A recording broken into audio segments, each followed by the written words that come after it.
Star Wars Episode 2, Attack of the Clones, at one point was my favorite Star Wars movie. I don't know if it still is. But everybody, I'm Winter Lava. And I'm Spritz Bammy. And welcome to our series of Star Wars reviews leading up to The Last Jedi in December. Yes, we are a month late with this one, but that does mean there will be 2 reviews this month. So, Episode 2, once again, directed, and everything, practically, George Lucas, again! Just like the last one, not much has changed as far as that department. Not necessarily for the better, though. He's just shown he can wear a lot of hats. Alright. So, the basic story of this, there's going to be a signing because there's everything throughout the galaxy is breaking out. So Padme is coming. Oh no, attempt on her life. She has to go away into hiding, but Anakin goes with her as her protector. There's a bounty hunter, Obi-wan. And then clones, and then battle, and then there's a war. So, that's basically it. And throughout that, there's a lot of romance, killing. We'll get to the killing. And then there's lots of CGI, bad scripting, and other stuff. But let's dive into a little more detail. Of course, there will be spoilers. You've been warned. So guys, I guess the story overall, it comes off like, because there's a romance story going on.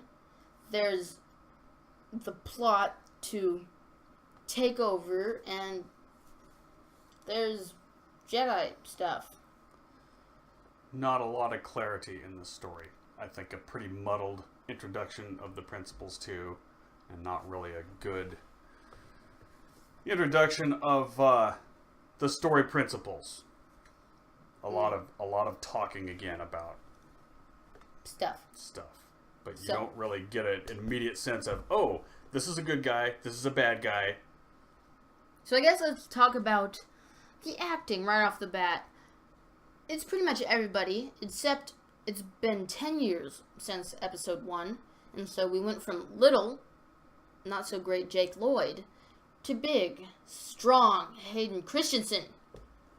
Who wasn't the best choice, I guess. So his acting in general wasn't good, but the script itself was not very good.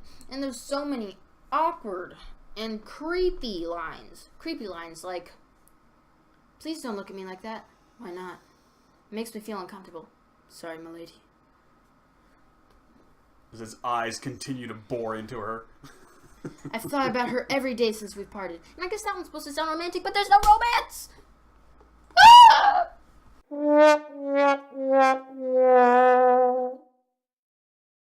So on Naboo, it's beautiful. There's the love. She just, it's, your turn. What's your assessment? Well, as far as acting goes, there were some good actors in this. There wasn't a whole lot of good acting in it, I don't think. There was some reasonable acting. I mean, what could you expect Samuel L. Jackson to do when all he does is really talk about stuff? So he wasn't exactly able to showcase his Samuel L. Jackson acting chops. Hayden Christensen, I think, is just a wooden, untalented actor. I've seen him in one other movie, and I don't think he was very good there either. I think he was cast for that one smoldering look that he gives, to show his anger or something. I don't know. It's so that we can see a little bit of Darth Vader in him early on, I think. That's what I think George Lucas was doing. The other actors, I think, all did a relatively good job. But there wasn't much for them to work with. And that gets me into the next thing. It was the screenplay and the writing. Not so good. Nope. And the main antagonist is Count Dooku. We're not really clear on who he is. And then he's also played by Christopher Lee. Rest in peace. Died last January or the January before. But if you didn't know him as Count Dooku from Star Wars, then you probably knew him as Saruman from The Lord of the Rings. So, yeah. Rest in peace. Good actor. So let's continue on to possibly the funniest part of the movie. The mass murder. Tell them about it. So I love how Hayden Christensen tracks down where his mom is, finds her in the camp of the Sand People. Everything's gonna be okay, Mom. And she dies. And he goes bonkers and starts killing, which they don't show, right? They don't really show a whole lot of the killing going on. Because it's a PG movie. Yeah, there should be an R-rated director's cut. Well, no, that's just throwing bad after bad. There should be like a Christmas version. Padme and Anakin's Christmas party. right. They went through at least one Christmas together, right? So, anyway, after he comes back to Padme, right? And he says, okay. I killed them all. Here, you do it. You do that. All right. What's wrong, Annie? I killed them.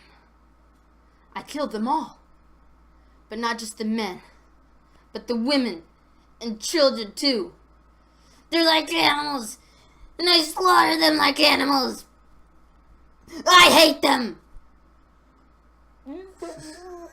And then she's like, so an already awkward love story that has no real feeling to it in the first place now takes a weird turn, because she doesn't express her real love for him until after he commits mass murder. So I was wondering if they had this conversation that we didn't see sometime, where he's like, but baby, I only mass murdered one time. I promise I'll never do it again. But he does it again. He does it many times. Yeah, he'll do that after that, right? Later on. Anyway, my point is another real senseless, awkward story progression thing that doesn't make sense. So basically, Padme has fallen in love with a mass murderer. And it's okay, right? And she wants to make babies with him. Remember when they were talking by the fireplace and they said, we could keep it a secret. We'd be living a lie. Well, not even we could keep if we wanted to. But then they get married anyway. Yeah, they do it anyway. Probably everybody's favorite part of this movie, the clones, Camino. It's cool. And then there's Tiny Weird Boba.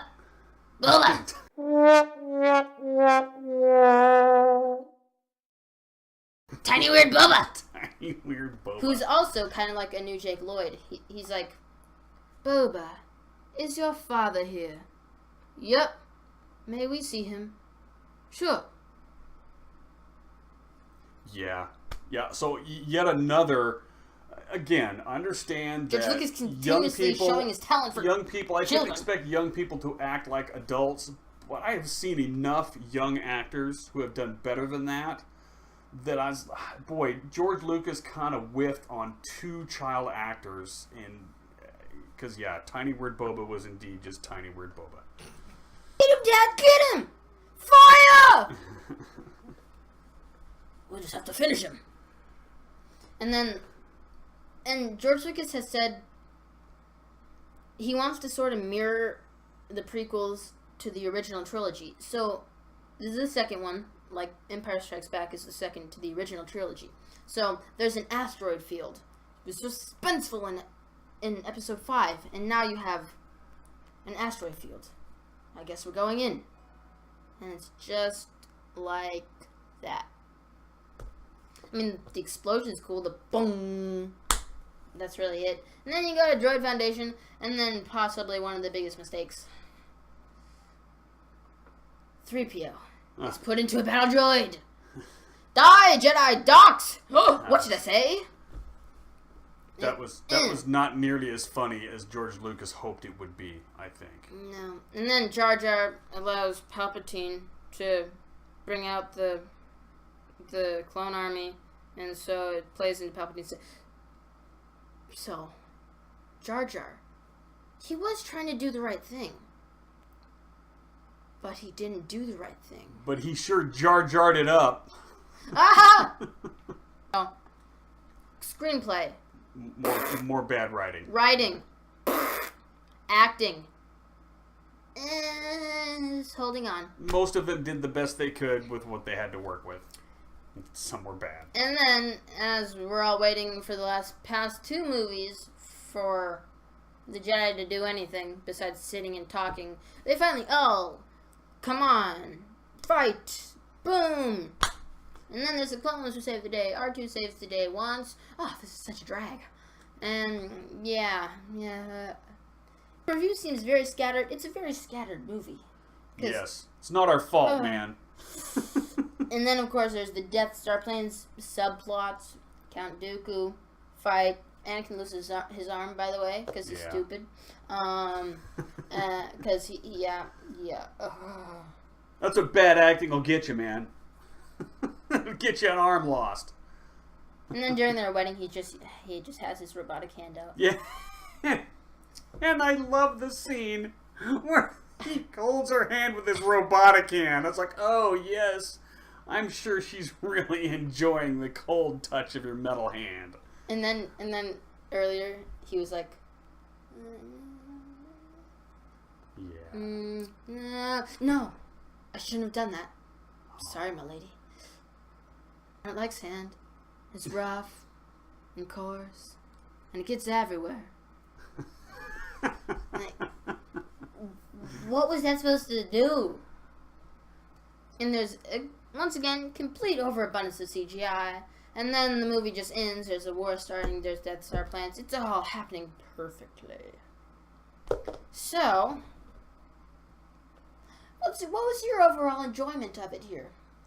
Well, much like the first movie, I didn't really enjoy it that much. Did you make fun of it, though? It was. So yes, it was less painful to watch than Episode 1, but not by much.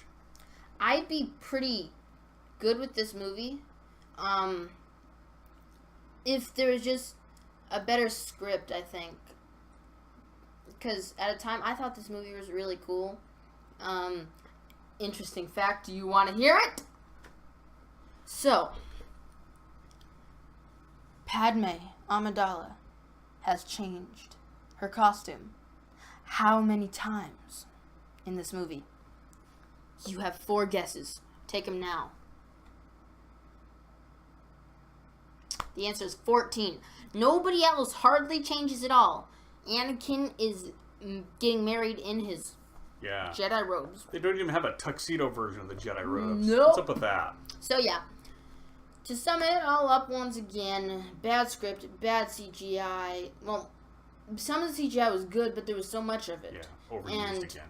The only injury sustained in that gladiator type thing was to Padme.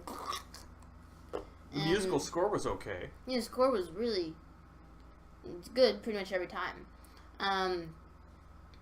Yeah, guys, that's what we have to say about it. Like, okay, guys, so I think that gives you really all the information you need to know about this movie.